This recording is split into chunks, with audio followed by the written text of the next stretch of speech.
Hello, our next presentation is by Daryl Patterson of Lendlease. Daryl is the Digital Chief Product Officer and Head of Design at Lendlease and is joining us from New Zealand. He'll be talking about mass timber at Lendlease. Good morning from New Zealand. It's very early here. I'm trying to keep my voice down so I don't wake the people up in the adjoining hotel suite. For those of you who aren't familiar with Lendlease, we originated out of Australia about 70 years ago. We were founded by a Dutch immigrant after World War II. And the business has grown up to become a global business. So we're playing across the full life cycle of property from development through construction to investment. And one of the things our business really is focused on is how do you respond to this global macro trend of urbanization, right? And we heard some of the numbers in some of the earlier conversations, in New York City every 30 days. They're really phenomenal numbers when you start thinking about it. And it sounds like an amazing opportunity to be in our industry at this time. But we've also heard previously, we're an industry that's approaching crisis in some terms in some places. And whether that's an affordability crisis or whether it's a fundamental failure to deliver safe and long-lasting structures, we're starting to see some real systemic issues around the world. And I'm not picking on the UK, I'm not picking on Australia. You could find these headlines pretty much anywhere you went. And I think for a while, one of the things we've been looking at in Lendlease as a part solution to this is obviously mass timber. And if I count them up, I think we've done now in the last 11 years, about 25 projects in mass timber. There's 10 on this slide. I kind of got bored with copying and pasting images because they all start to look the same after a while. And these projects have been good projects for us. And they've had lots of accolades and customers have enjoyed them. And they've certainly provoked a lot of good conversations over the 11 years we've been doing them. But what we haven't done here, unfortunately, is created 20 generations of a better and better product. We haven't learnt 20 times over how to actually really find the optimizations that we spoke about. So if we look at the building in the top left, which was one I did back in 2011, 2012, we said at the time, this will get cheaper, it will get faster. It started off pretty cost effective and pretty fast. But actually, when we looked at the data through some of the more recent projects, we found to our real concern that the opposite was happening. We're actually going slower. And the costs were starting to ramp up and we were becoming less competitive with some of the other solutions in the market. And that really got us thinking, what's going on here? Is this because we're so enamored with the material and we're trying to do things that are breaking new ground all the time? We're trying to build higher, we're trying to bring new architectural form into it. Have we actually started turning these buildings into furniture? And they've moved away from being structural systems and they've really started to become cabinetry work or joinery work. And that was the theory. So we sort of decided we need to get past theory and have some data to work with. And we actually engaged with some universities and we started digesting several thousand hours of video that we had of the construction of these projects. And we built quite a lot of metrics about how they were going together. And they started to reveal some stuff to us that, we had some real problems, that this really wasn't a system. It was, an interesting collection of similar looking parts that really weren't performing the way we thought they were. And it expanded into a much bigger research agenda. And I think, these are the same sort of topics that we've been talking about with the other sessions.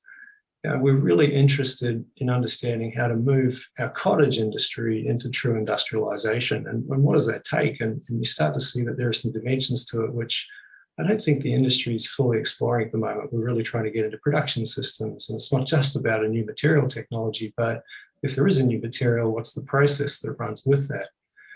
And design's an interesting space, and I'll come back and talk a little bit more about that. But really the key need to be able to design for manufacture assembly and hopefully disassembly.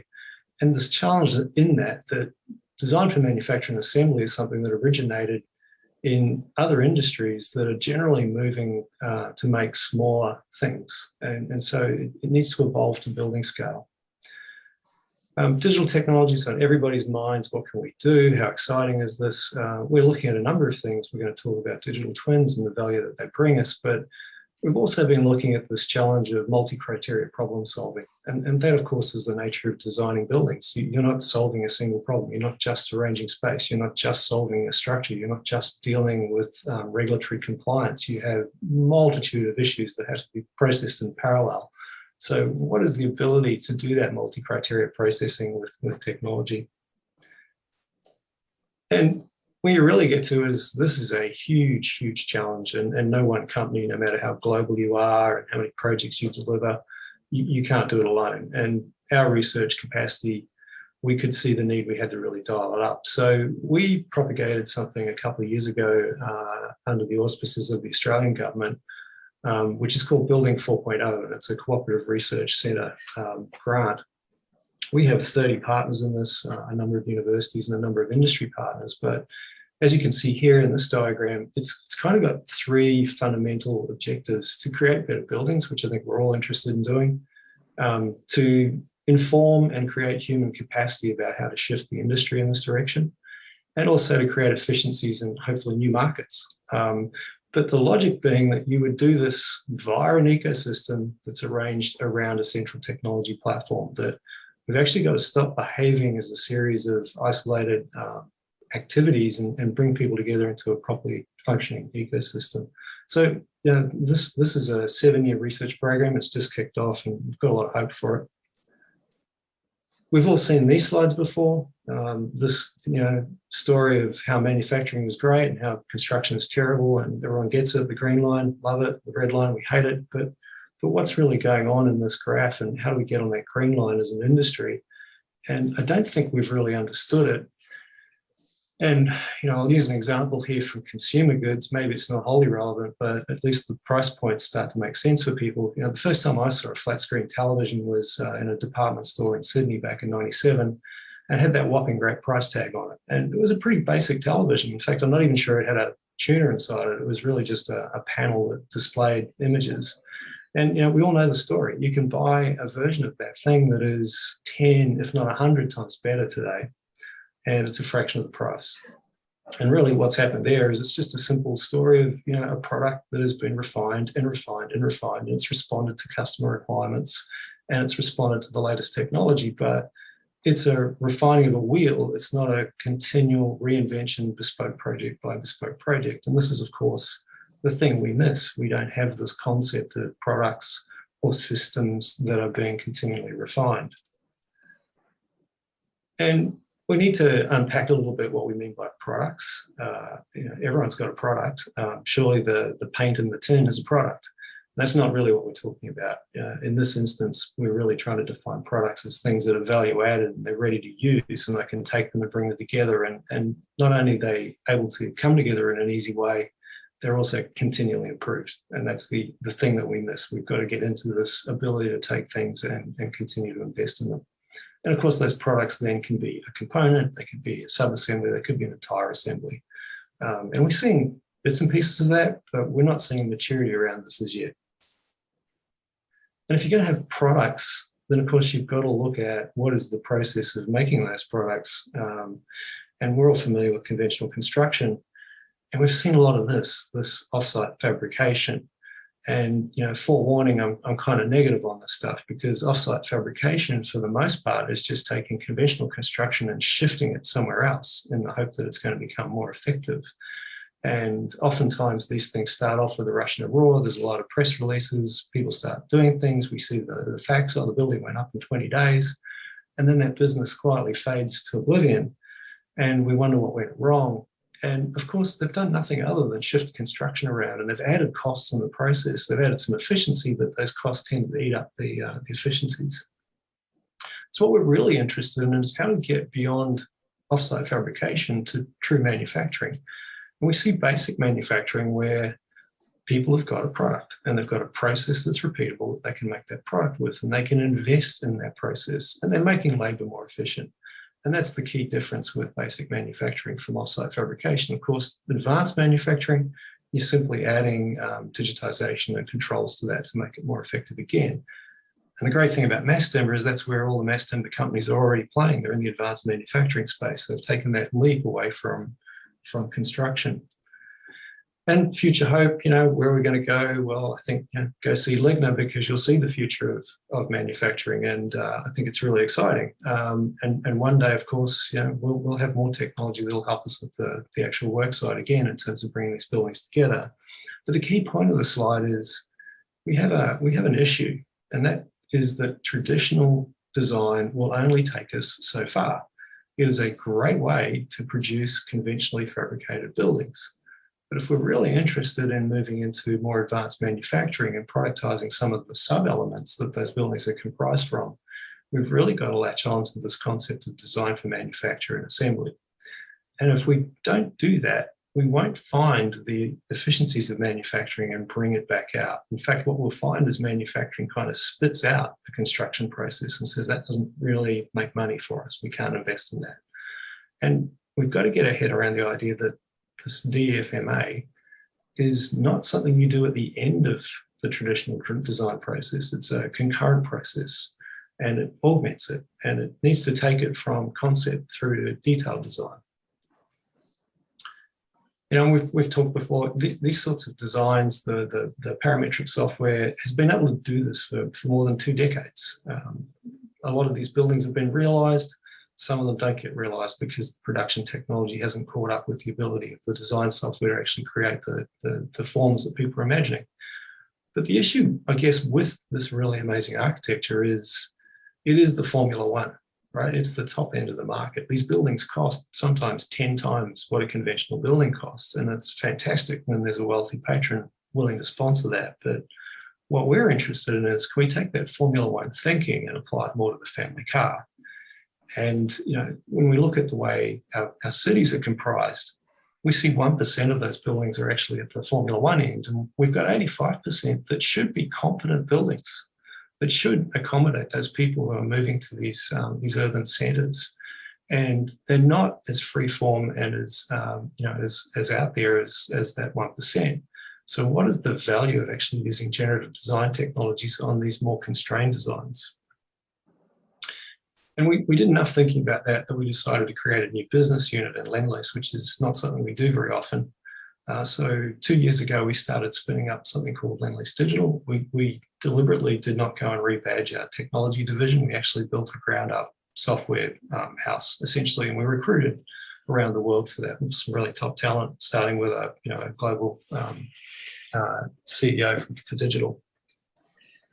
And our hope with this digital enterprise is to be able to leverage the pipeline of Lendlease. We currently sit on a little over $100 billion worth of development pipeline around the world. And so we think that's our best opportunity, is to take our software ideas and apply it to our own pipeline and see what we can do with that. And the product we're evolving with that software team, we're calling Podium. It's a platform that we see eventually spanning the entire property lifecycle. And it's really a platform that's intended to connect the different parts of the process and the different players in the value chain. And I'll share just a little bit more on that. I won't go too deeply into it, but what we're essentially evolving is a series of products that can go that full value chain. So design and development, how we manage supply chain, how we manage construction or offsite fabrication, and also how we understand these projects and create a feedback loop between them. We're supporting that with a new service that we're going to call MX Studio, and I'm going to go through that in a little bit more detail for you. So today we really only have time to have a quick look at the Envision software and a little bit more on MX. And just to get straight into that, this is the process we know today. This is how projects run. You start with a design team and you do anything you like, and that's great. Fight your way through a planning entitlement process, put it out to bid, and then you build it. And what we're trying to do here is slightly different. We're trying to start with a catalog of systems, right? Which is slightly different from a kit of parts. It's a similar notion, but we're trying to say, let's systemize stuff and let's not make that project specific at this point in time, because then we're going to configure it into a specific project. We're still going to go battle our way through a planning entitlement process. We don't have an easy answer on that, I'm afraid. But then what happens after that looks different, because we're not bidding. At this point, we're ordering, and that's a simpler process. And we're ordering and not bidding because when we put those catalog of systems together, we knew who was going to provide them. We've worked that through. We kind of know all their costs. We know their lead times. And so when you're configuring the design, this is information that's available to you. And so, as I said, the two key pieces to this is having this MX Studio that will actually generate this catalog of systems. Someone's got to do that task, and they've really got to take the rules of efficient manufacturing and encode them. And I'm going to cover that in a little bit more detail. And then our software and vision actually picks all that up and lets the user get involved with it and configure what they want. But as they configure, they get to assess their different options. When they finish, they get to do something really useful, and that's actually publish it as a full digital twin. And then that's the thing that can drive that ordering, and that's the thing that can drive the fabrication and the assembly process. So we're putting a lot of emphasis on the value of creating digital twins out of the software. One of the benefits, obviously, we hope to see a reduced project schedule, but that's simply one of the benefits we think this unlocks. So just running quickly through the software, you will have seen similar things to this out in the market at the moment. There's tools that take parcels of land, let you analyze them and propose massing. We do that, and then we add into it all of the engineering and design systems that are necessary to turn it from a massing into a building. And so in the space of a couple of minutes, we can actually fully resolve the structural design. And it's not generic, it is actually taking into account the specifics of the case of the building and the context it's placed in, whichever jurisdiction and whatever geotechnical issues it's responding to. And then, of course, the key thing for owners and developers is the design process is awesome, but what's it costing? And what's it likely to revenue up at? And what's the profit therefore and going forward with this kind of project, whether it's office or residential or something else? And so we're doing live financial analysis as these schemes are being generated, which is, it's very useful to actually start to figure out where we need to focus more effort and which scenario makes sense. And to support that, we've got a fairly extensive performance dashboard. And this is ranging across everything from financial performance to sustainability performance. What's the carbon footprint of this building? Is it receiving sufficient natural light and all those kinds of issues? And as I said, the final output is intended to be a digital twin. And so if we now look at MX Studio, the MX stands for manufacturing experience. And the first thing I want to point out is we are not manufacturing, and that is not the purpose of MX Studio. We are opening 4 of these centers. We've just recently leased and opened a facility in Silicon Valley. You can see the very nondescript building there on the top right. So we're certainly not living any architectural dream ourselves. But we're opening 3 more, one in Singapore, one in Milan, and of course, one at home base in Sydney. And we've set this series of core design philosophies, and top of the list is this design for manufacture, assembly and disassembly. And the disassembly piece becomes very important for us because it helps support the second core design philosophy of circularity. And so we're really interested in understanding, as we adopt solutions into our catalog, can we examine them for their full life cycle? And do they have the potential for a cradle-to-cradle capacity? One of the high hopes we have is, can we simplify compatibility? And of course, today, compatibility between materials and systems and parts, that all happens job by job. That's actually the role of our design teams. It's the role of our construction teams. And it's a complex role, and it takes a lot of time up. And some of the most banal pieces of compatibility take enormous amounts of time. And so what we're trying to do here is actually start creating ways that compatibility pre-exists in a project. And that gives suppliers less friction. It gives owners more choice. And then finally, excuse me, there's this issue of high performance. And I think there's a lot of discussion around, well, can we just take cost out? Can we, can we use mass timber? Can we use digitization? Can we use an industrialization approach to take cost out? When we look at that and we say, well, cost is a benefit. It is not a goal. So we must actually create better solutions that have an ultimate benefit to reduce cost. So what we're interested in high performance is a range of different attributes, things like what's the sustainability? What is the safety consequence of what we're doing? Does this mitigate a risk for the people who will own the asset? What is their story on quality? Are we actually creating something more durable? And so with that in mind, we really have 3 things that we have to do with the studio context. And the first one, as I said before, is we have to encode the rules of efficient manufacturing. and all the engineering processes that are related to whatever the component is. So what is the thing? How is it made? How is it used? How is it assembled? And how does it perform within the bigger system that it's part of? And so that's quite a series of things that we're now trying to encode. And the good news is that we really want to make this an open system, and we want to give it away. So we're not looking at this thing we're calling this contextual universal building system. We're not looking at that as proprietary. We really think that the only way this could possibly succeed is if we work across an ecosystem that's prepared to adopt this. And so we want to put this under a community license and actually make it freely available to anyone that would like to participate in this ecosystem. The second job that we have to do is actually solve some of the missing parts and pieces and improve some of the other pieces. So if we went back to that data I showed you right at the beginning with what we've done in our own mass timber buildings, we can see lots of opportunities for improvement. And so what we've been doing is actually inventing things, and we've been sitting down and taking issues like the connections of beams and columns and applying these design for manufacture and assembly principles and figuring out how to make something that is not only strong and structurally successful, but rapidly assembled. And then the third job, of course, is to take all of that and to test it, to fully prototype it at full scale, and to understand whether it does what we set out to do. Can we actually pull the time out? Is it safer? Can we actually take labor out? And we're getting some of these connections now where a single individual can make a fairly complicated structural assembly of beams and columns without the need for supporting team members. And the results speaking for itself. So we're seeing about a 70% reduction in schedule as a consequence of some of this work.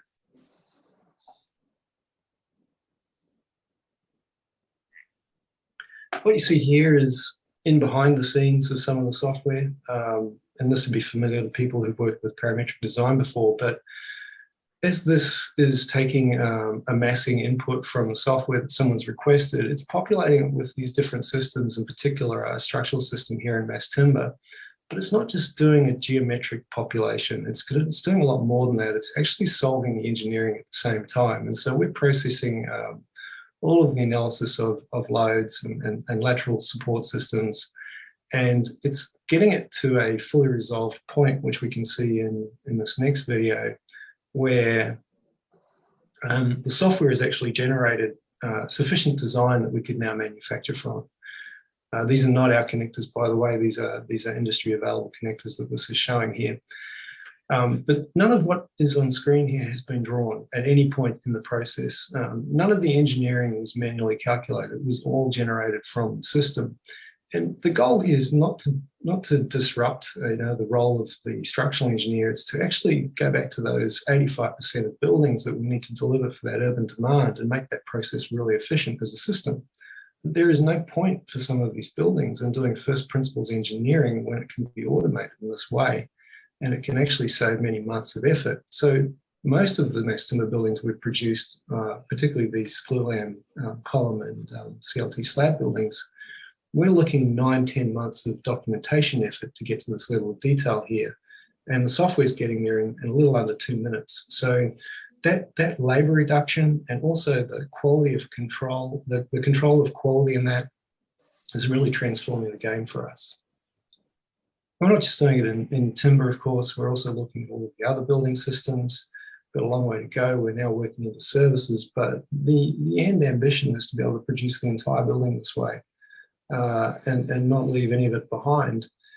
And what I would like to say again is we don't see a way to do this by ourselves. And we're not interested in vertical integration. We're not interested in being a manufacturer. And we're not interested in taking the role of people in the value chain today away from them.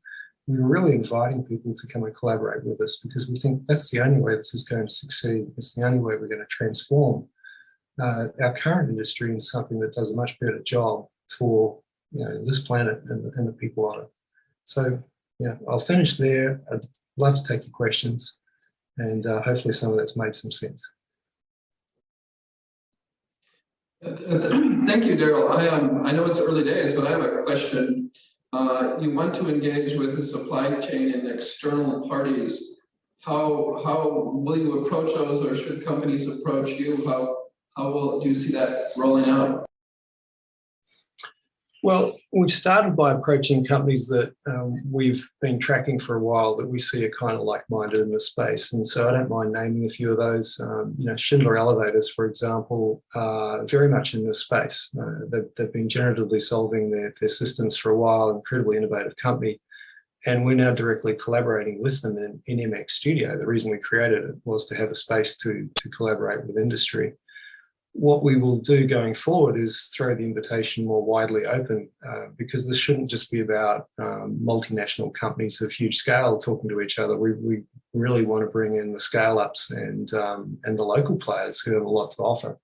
And some of these solutions, even though we want to be systemic about it, they still need to have local input.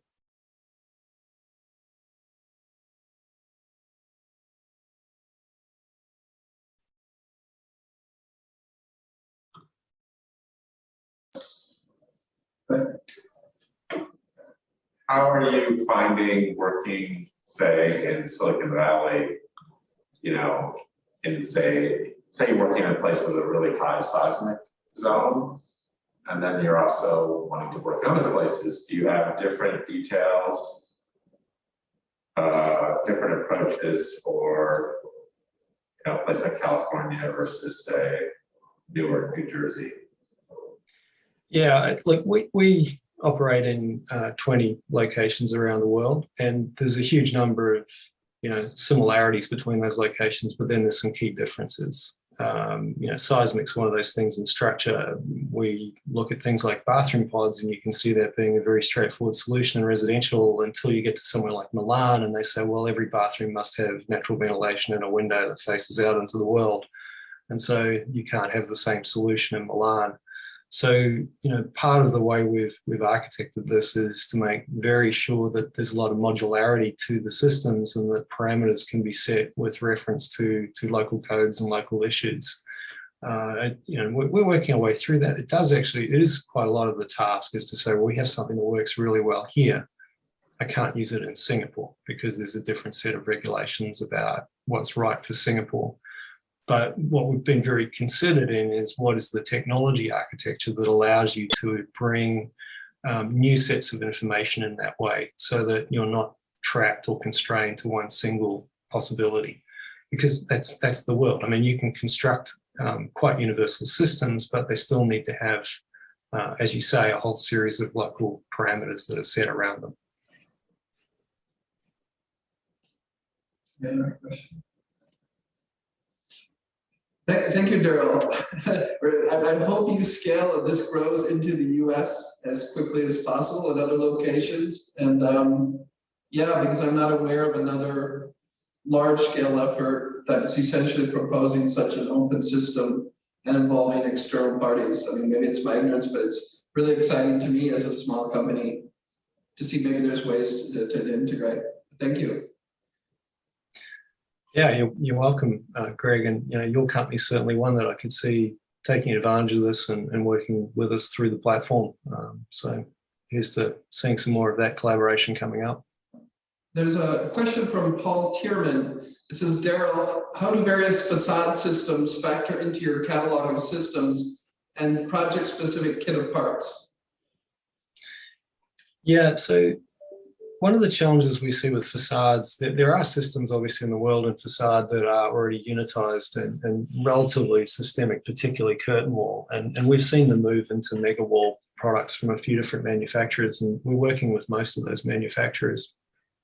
But the problems you see there are everybody's turning up with a proprietary interface, right? So go to any brand and they've got their way of bracketing it off the structure behind. And they've done that to look after themselves, of course, and they've got the best outcome they need in their bracket. And they'll shrug their shoulders and say, well, we don't really know what it's connecting to on the other side, so we looked after ourselves. So it could be a concrete structure, and heaven forbid, it could be a stick frame structure. So, there's this break point where everybody's being proprietary. And we're looking and saying, well, actually, it needs to be a bit more like the technology industry and have the equivalent of the USB, right? That facade system will interface with whichever structure system via a common interface. And there's opportunities and reasons why you would do that, apart from being able to switch and mix and match different facades quite readily. is that when we look at the structure being a manufactured product as well as the facade being a manufactured product, we see there's a close up now of the tolerances. And that's never been true in the past. If we've been trying to apply facade systems to in situ constructed structures, they've had enormous variability in their tolerances, and therefore the bracketry has to be quite significant just to deal with those tolerance issues. So we will work with a wider and wider set of facade companies. We have a couple at the moment that we're doing really great work with. They're really interesting companies, and they're very interested in digital workflows, and they're interested in systems that drive their product. And one of them has their own system, and they're making it compatible with ours.